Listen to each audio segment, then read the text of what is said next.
somebody's got to have the stones to step up. I don't know who that is. I have no idea who it is, but I hope one day somebody decides to be a freaking leader and help us save this sport. Nico went from making 2.5 at an SEC powerhouse to now wanting $4 million per year. He did a holdout against the Tennessee Vols and sat out. Ever since the NCAA made name, image, and likeness deals legal, people have been theorizing that it could ruin the sport. Will players just leave for more money every year? How many times can one player transfer? Is there any cap? But now, years after the NIL era began, we have our first major problem. And for some reason, it's not even the player's own fault. How did we get here? Will this ruin college football, and can it be fixed? But more importantly, why isn't it actually Nico Imaliava's fault for leaving Tennessee for millions of dollars? Now, before we get to all of this video is sponsored. PrizePicks has an awesome promo for the NFL draft where you can win a share of $500,000 in free lineups if you make 3 picks correctly, and this lineup could be entered for free. For me personally, I have Ashton Jainty getting picked later than 6.5, which means he has to be picked 7th or later for me to hit. I have Mel Kiper saying upside more than 3.5 times because that man loves the word upside, and I have Travis Hunter getting picked way later than 2.5 because we already know who number 1 is going to be. It's going to be Cam Ward. I think number 2 is going to be Abdul Carter. If you want to make these picks for free, make sure you use my promo code Mikerophone to get a free $50 when you make an entry of $5 or more. And thank you, PrizePicks, for the sponsor.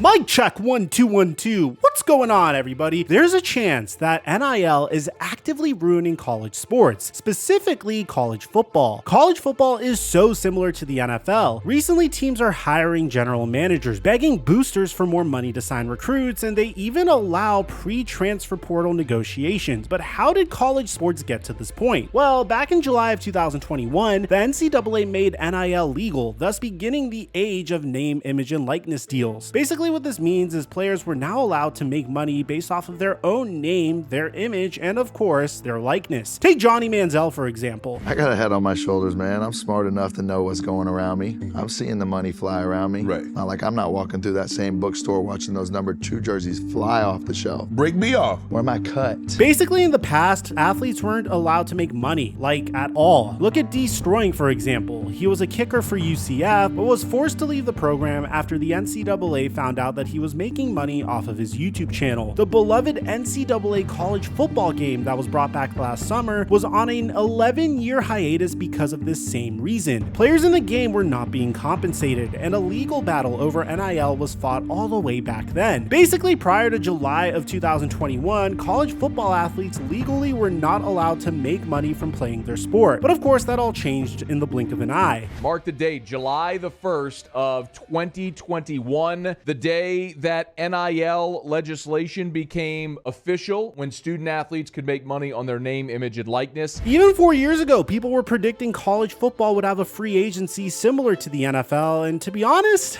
they had a good point. Why would one player who's riding the bench stay at one school when another school is offering them more money to either sit on the bench or actually start? Many believe that this was the seed that would kill college football. What was stopping a Texas player from transferring to Oklahoma? Money? That's it. Loyalty and nearly century-old rivalries have been thrown out the window for money, but that's not really what we saw. The powerhouse schools remain powerhouses. We saw a new national champion after Georgia's dynasty ended as Michigan won their first national championship of the 21st century. Ryan Day finally staked his claim as an all-time great Ohio State head coach. Notre Dame returned to the national championship for the first time in over a decade, but then we finally saw what people were talking about. We finally saw the seed of NIL sprout, and it might be too late to stop it. We've got breaking news out of college football where UCLA's informed its quarterback room that it plans to add former Tennessee quarterback Nico Imaliava. Imaliava entered the transfer portal last week after an NIL dispute with the Vols.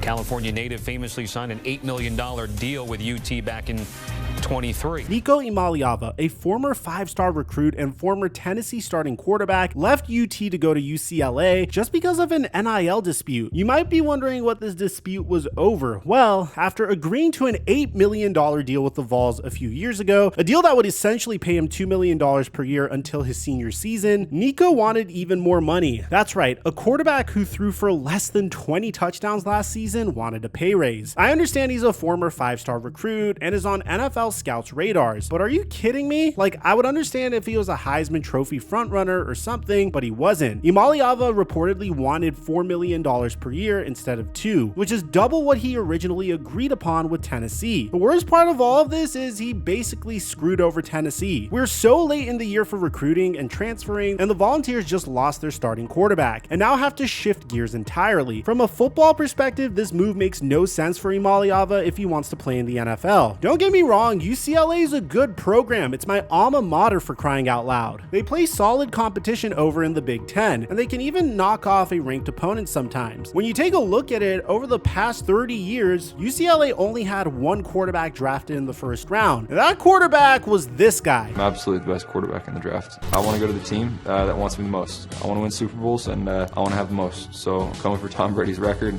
it's really, there aren't words for it. But Tennessee is an SEC powerhouse. They're constantly competing with Alabama, Georgia, and Texas every single year. Nico Imaliava would have easily been a first-round pick out of Tennessee if he had kept developing and performing with the Vols. Is that extra $2 million even worth it at this point? If you're a first-round rookie QB, your signing bonus would be 5 times that. This is an extremely short-term decision, and this is what people were afraid of when NIL was first introduced. But if you take a deep look at this, a lot of it doesn't make sense because Nico would end up signing for even less with UCLA to play lesser competition and ruin his long-term draft prospects. Tennessee did just get screwed over. Nico Imaliava might have just thrown a wrench into his future, but there's one more insane part to this story that nobody's discussing. Nico Imaliava wasn't even the one who did all of this. The overriding feeling I get from this story, because he's talented, is quarterback dad is a real thing, and it's the equivalent of pageant mom. Weird, helicopter,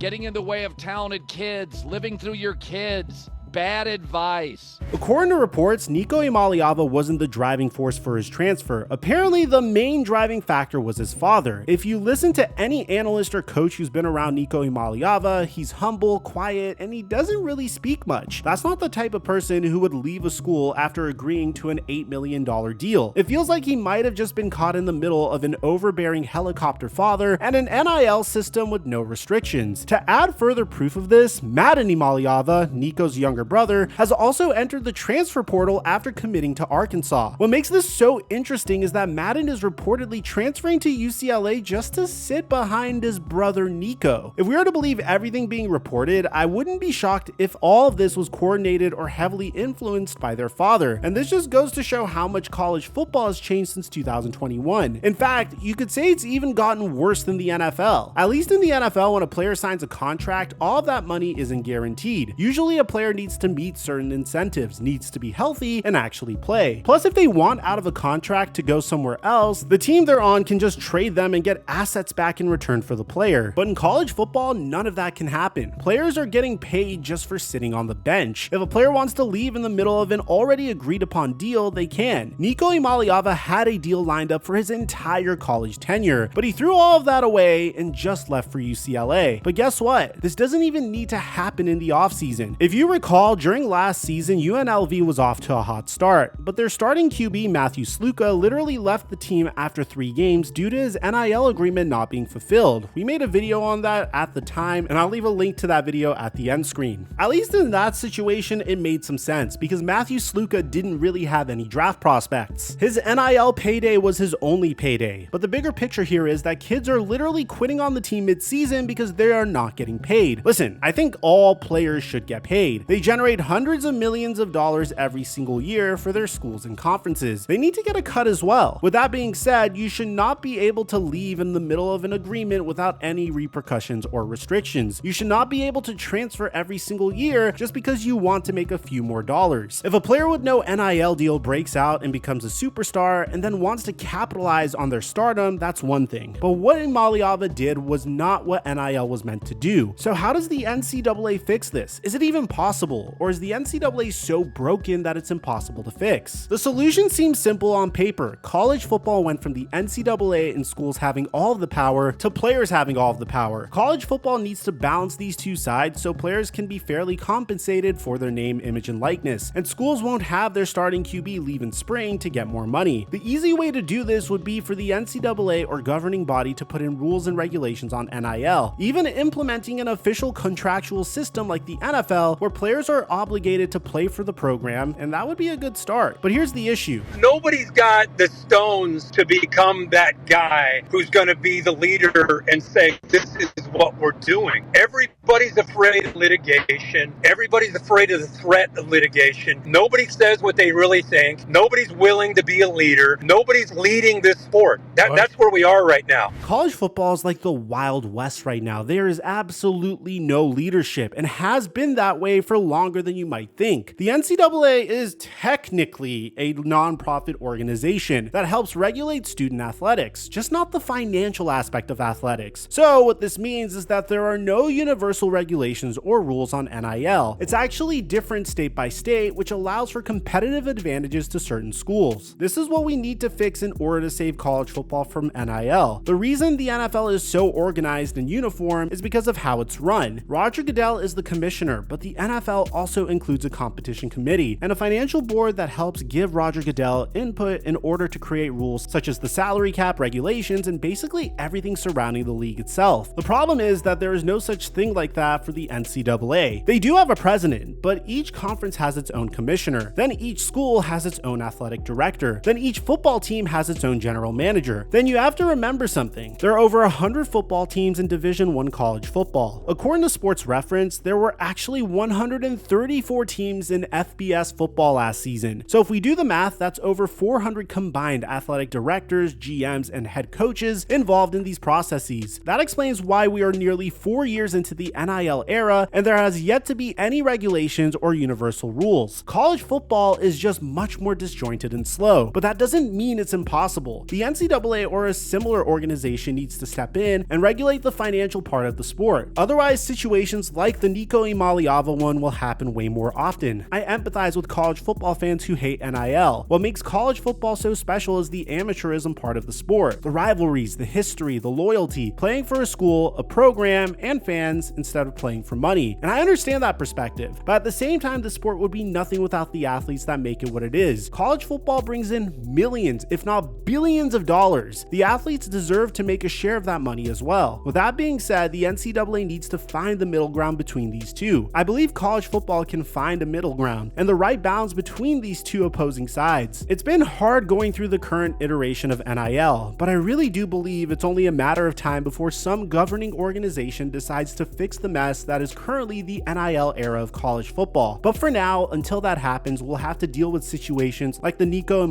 predicament. I personally think this will be fixed sooner rather than later, but the saddest part of all is Nico created all of this mess just so he could transfer to UCLA and get paid significantly less to pay worse competition. So there's no question about it that Nico Imaliava's father may have potentially ruined his life. He went from a potential first-round pick in a future NFL draft to a player who may have screwed over his own development by playing in lesser competition and going to a school that doesn't have a history of being able to develop a quarterback and put him in the first round of the NFL draft. The last first-round QB that was selected from UCLA that went on to have a successful career in the NFL was Troy Aikman. And look, I personally hope I'm wrong, especially as a person that went to UCLA. I want Nico Imaliava to have all the success in the world, but this decision was so short-sighted and completely screwed him over in the short term and in the long term. Not only is he making less money now by chasing $2 million and transferring to a lesser school, but he may have hurt his development and his chance of becoming a multi-millionaire in the future. Let me know in the comment section down below, what do you guys think about this situation and how it could be fixed? Aside from that, I'm your boy Mike, and I'm dropping our mic until our next upload.